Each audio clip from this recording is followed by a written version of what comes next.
Hiya, folks. How are you? Great to have you with us here. Rush Limbaugh, the most eagerly anticipated radio broadcast and media presentation each and every day in the United States. Appointment radio for over 27 million Americans. And it's great that you are in the group.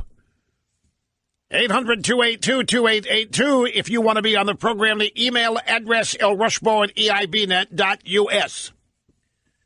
By necessity, we pick up where we left off yesterday. And where we left off yesterday was trying to figure out just what the heck went on in the White House yesterday. There was this remarkable cameras allowed in the room for at least 45 minutes, maybe a full hour, of what turned out to be a meeting on immigration, chaired by Donald Trump, the President of the United States. And the way these things happen, it was in the cabinet room. And there were Republicans in there from the House and Senate, Democrats in there from the House and Senate. By the way, I have done a little research, and it appears, I can't say for certain here, but it appears that everybody in that room is a supporter of amnesty. To one extent or another, every Republican, House and Senate, every Democrat, well, we know the Democrats are all full in on comprehensive immigration reform, which means amnesty for all of them. And many of the Republicans, in fact, most of them were also pro-amnesty, pro-comprehensive immigration reform in that meeting. Now, the way these things normally happen, the attendees take their seats, and the media is permitted in for 5 minutes or so to get pictures that set the stage to show everybody what's going on. And then after some yucks and the media shouting questions at the president, the media is ushered out. Well, that didn't happen yesterday. After the media shouted their usual 5 minutes of yuck questions, Trump began the meeting and didn't kick the media out, did not ask them to leave. And for a while, you could see that several of the attendees weren't quite sure what was going on, because the media is never in these meetings. I don't care who the president is or has been. The media is never in these things. They're always asked to leave after a relatively short time. And so Trump starts the meeting, and the media stays. And one of the most amazing things about it is the media shut up during the whole meeting. The media didn't pipe up, start asking people questions. They were stunned as well. They kept waiting, I'm sure, to be told to scram. Many of them were probably thinking, this idiot Trump has forgotten to kick us out of here. You know they're thinking that. The Democrats are sitting there saying, wait a minute, is this a trap? Or does he not know what he's doing? Is this? And so everybody was very guarded at first in what they said. And then gradually it slowly dawned on everybody that the media wasn't going to be asked to leave. And so people did their best, and this is very, very hard to do. They did their best to just pretend the media wasn't there. Now, I have mentioned a couple of things about President Trump ever since the campaign began. And one of the things I've tried to tell people who Trump is, particularly those who don't understand him and don't want to understand him, that you cannot separate Donald Trump, the person, from Donald Trump, the performer.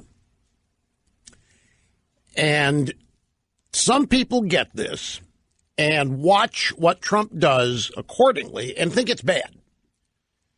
Because if you are performing, somehow you're not genuine. If you're performing, you have an audience in mind. If you are performing, you are very self-conscious. If you're not performing, you're not self-conscious, and you just be who you are and let the chips fall. And I think Trump was performing yesterday in many ways.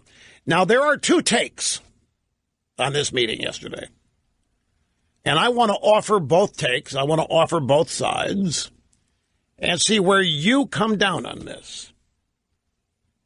Now, one take is that Donald Trump would not suddenly forget who he is in a meeting with House and Senate Democrat Republican leaders. Donald Trump wouldn't all of a sudden forget the source of his political power in any deals made in the area of immigration. Donald Trump could not possibly believe that he could abandon his 3-year position on immigration and still maintain the support of his base. Donald Trump just could not be that obtuse. He could not do that. And therefore, Trump wasn't doing that. What Trump was doing was deftly outmaneuvering the Democrats yesterday and deftly, skillfully outmaneuvering the media. That yesterday's meeting was a televised trap, undermining the Democrats' narrative that Trump is stupid and unstable and unfit. That yesterday's meeting was Trump's idea, in fact, and that it was hatched at the last moment in order to provide a reaction to the allegations being made about Trump and the White House in this idiotic book by Michael Wolff. And so everything that happened yesterday had a performance objective, and that objective was to create as much video, have as much time with Trump chairing a meeting and appearing to be as normal as anybody else in the world is, and as nice, and as open, and as cooperative, and as engaged, and as informed as anybody is on any of these public policy issues, for the express purpose of undermining that book by Michael Wolff. And now with that out of the way, now that Trump has done that, and now that it's out of the way, and now that some in the media are praising it, some in the media, this is the president we always thought we were going to get. We always thought we were going to get this great negotiator. Some on CNN, Wolf Blitzer couldn't contain himself. He was so ecstatic and so happy that Trump allowed the media in for the whole meeting and that he should do it more. And Dana Bash and Gloria Borger, their first reaction was, man, oh man, this is wonderful. This is the kind of president we thought we were going to get. Art of the deal, negotiator, open to all ideas, blah, blah, blah, blah, blah. Everybody took their prejudices into this. I'm talking about into the analysis of it. Everybody put their expectations on the table and then analyzed what happened yesterday according to their expectations and their prejudices. I mean, everybody has prejudicial attitudes about Trump and everybody else. So anyway, Trump does what he does yesterday. This is take one now. There's another take of this coming, so hang on. With that out of the way, Trump can now negotiate from a position of strength because, according to take one, Trump didn't commit himself to anything yesterday. Not really. And after the meeting was over, there wasn't really anything substantively different than when the meeting began.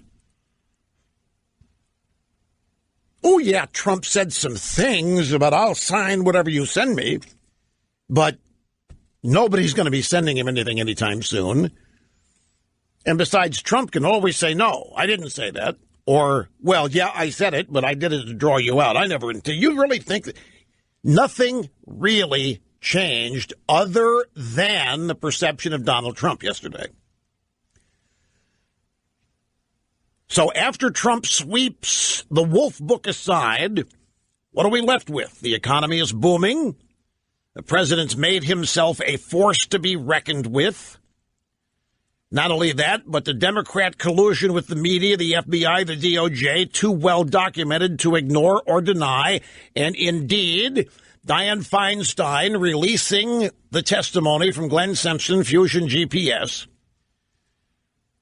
By the way, a lot of people are asking, why did she do it? Rush, what's the point? I don't get the point. Well, we can get into the nuts and bolts of it, but the primary reason is this. There's still some people who haven't testified yet, folks, including among them Jared Kushner Trump.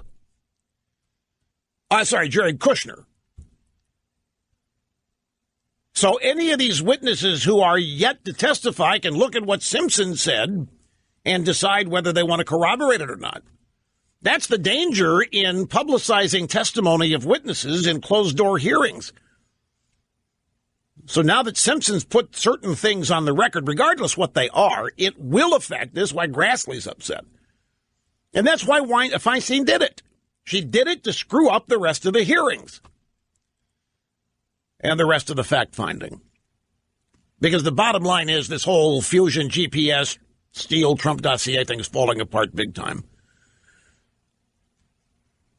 So now, part of take one is, after the meeting yesterday, we were left with the president is running the show. He is in charge of things.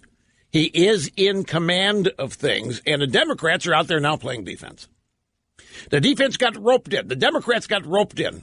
They thought they were going to be meeting with a blundering dunderhead fool, and they found out just the opposite. Now, I know that there's some drive-by media people say, hey, if this is Trump as a negotiator, then we've been sold the biggest bill of goods in the world because this didn't go well at all. I mean, there's all kinds of people opining on this.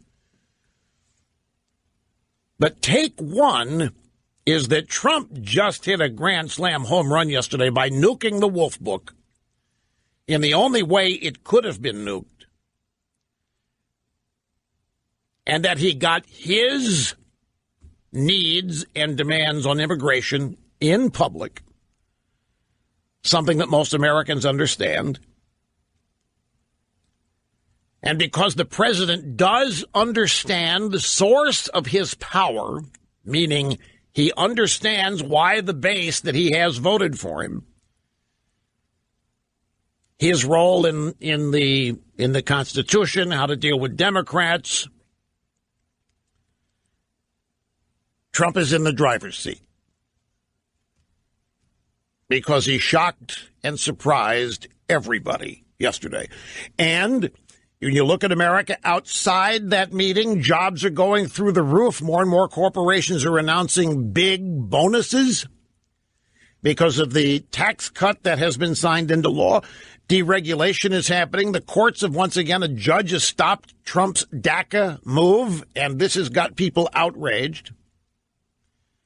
Trump got it right with ISIS. He got it right with the Paris Accords and climate change. You know, it's getting so bad that Stephen Hawking, this poor man, I honestly don't. This is why we need to redefine smart,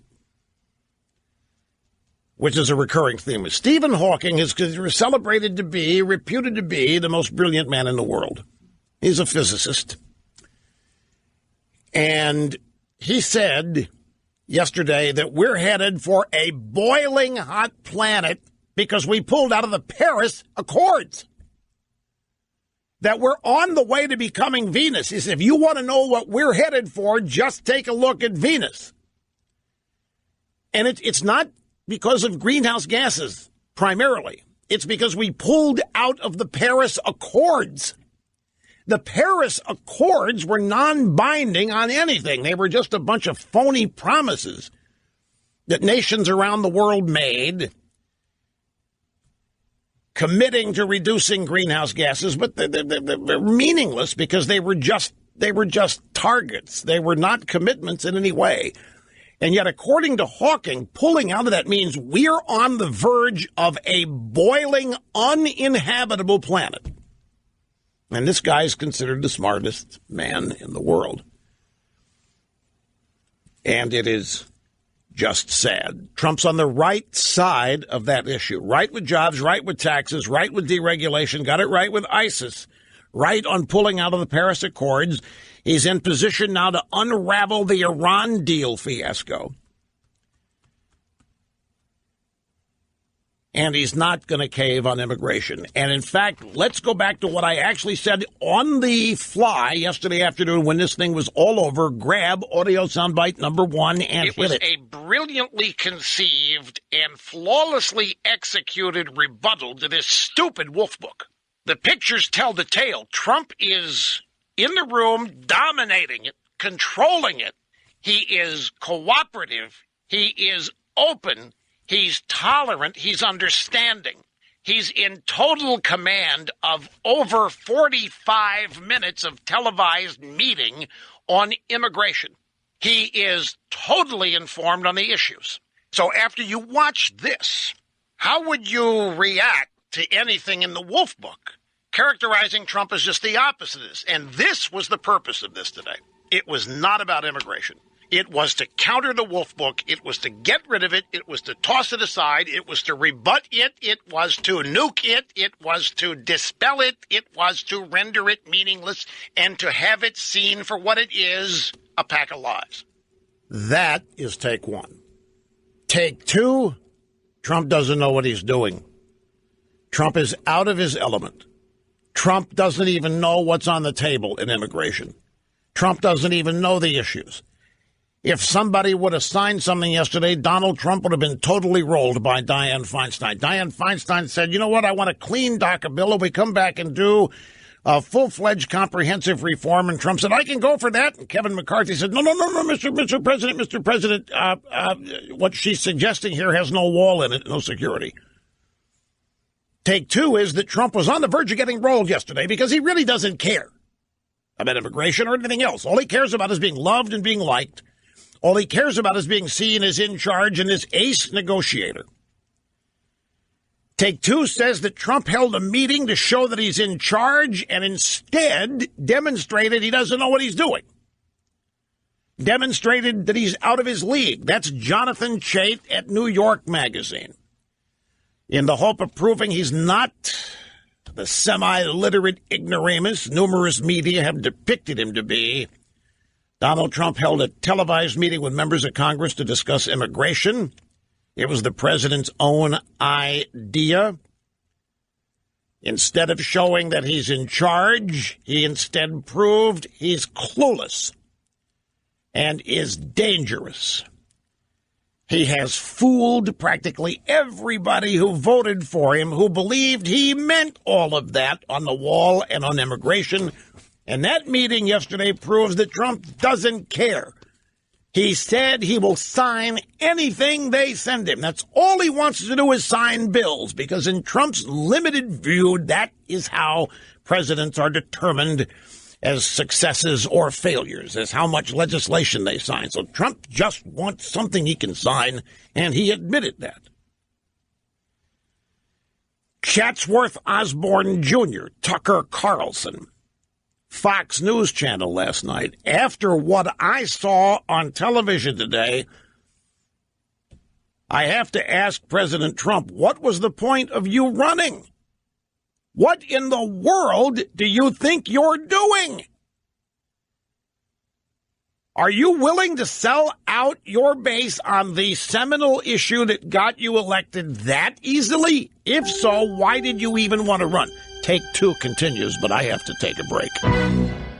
Tucker Carlson, Fox News last night from his own show. This week continued take two on the Trump meeting yesterday.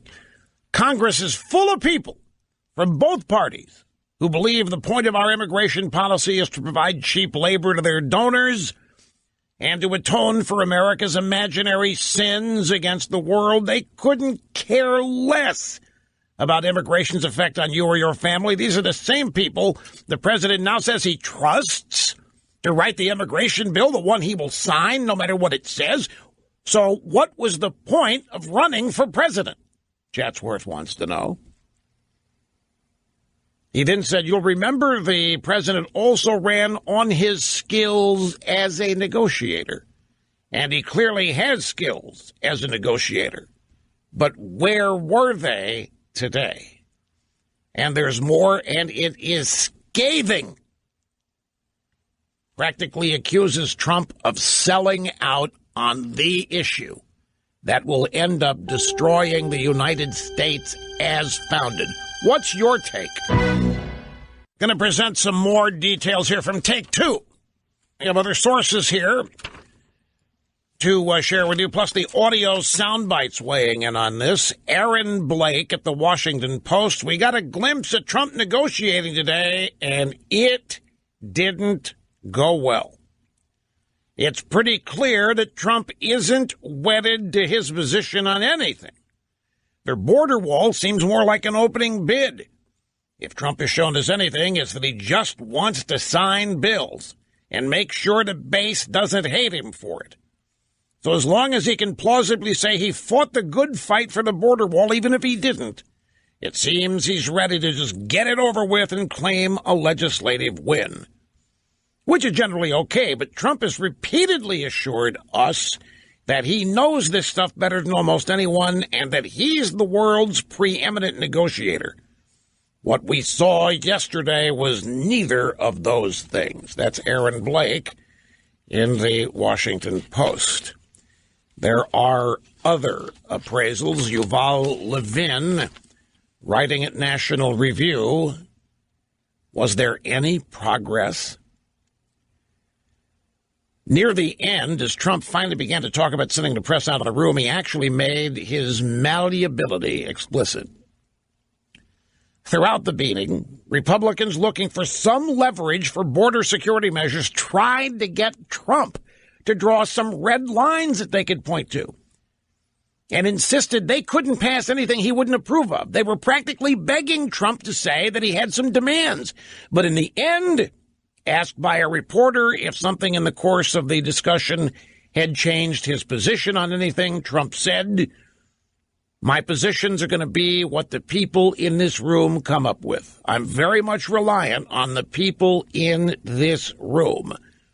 I know most of the people on both sides. I have a lot of respect for the people on both sides, and what I approve is going to be very much reliant on what the people in this room come to me with. I have great confidence in the people. And if they come to me with things I'm not in love with, I'm going to do it because I respect them. If they come to me with things I'm not in love with, I'm going to do it because I respect them." And then he said he's willing to take the heat for that. He told these people to go out and produce whatever they want, bring it back to him. He'll sign it, and he'll take the heat. The congressional participants in this discussion certainly seemed taken aback by it, even a little stunned at first. Senator Lindsey Graham described the meeting to a reporter as the most fascinating meeting I've been involved with at 20-plus years in politics. And yet, when they step back from what happened in front of the cameras, I think they'll conclude that absolutely no progress whatsoever was made in any direction. This is Yuval Levin. That no matter what was said, nothing changed. There wasn't any progress. There were no concrete ideas presented. In fact, many people have said this thing never got down to the nitty-gritty. This was like a whole meeting of 5-minute openers where nothing specific was ever really touched on, and the president didn't list any requirements or demands. It was a spectacle, but not much more. The reality show character of the Trump presidency makes it hard to know if there's too much going on or too little. So that's your average take from the Never Trumper Quarter in conservative media. Not all of National Review is Never Trumper, but Yuval Levin would have to be, I think, safely put inside that group. And his point was,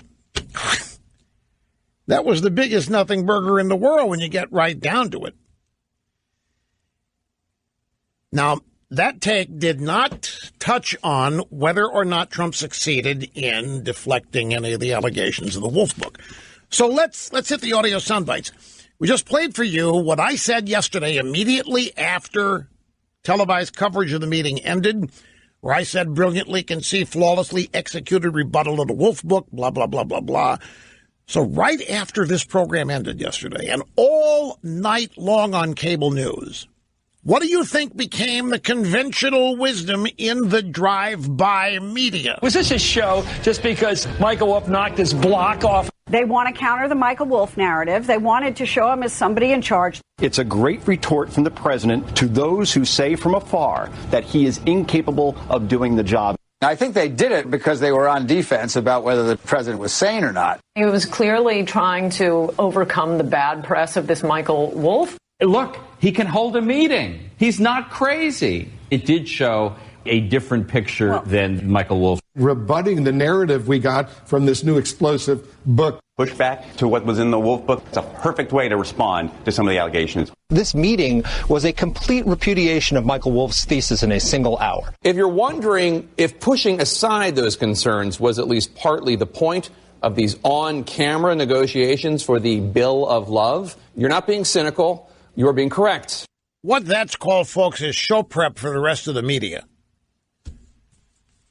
They wait for my take on this stuff in the drive-by. When it comes to Trump, they wait for my take to find out what Trump supporters are going to say about this. They wait for my take, and then they run with it on their own. John King at CNN just moments ago on his program, Inside Politics. What to make of this conservative revolt? Trump backers are aghast after listening to the president say he would be happy to sign an immigration bill that gives legal status, perhaps even citizenship, to the undocumented.